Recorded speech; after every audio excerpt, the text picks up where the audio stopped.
Picture this: a cozy, comfortable home, warm in the winter, cool in the summer, and energy efficient all year round.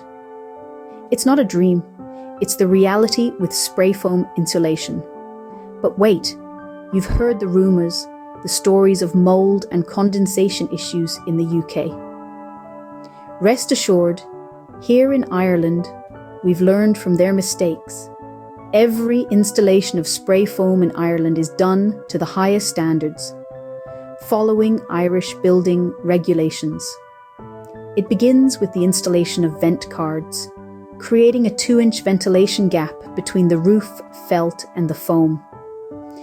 This guarantees adequate ventilation and airflow around the roof, preventing any possibility of mould or condensation.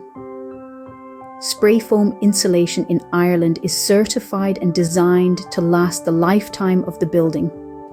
It's a premium insulation that offers huge savings on heating costs and significantly increases the building energy rating.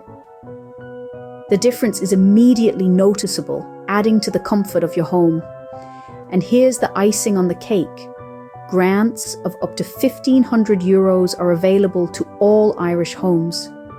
So dispel the fears, embrace the benefits, and welcome to a future of comfort and energy efficiency with spray foam insulation.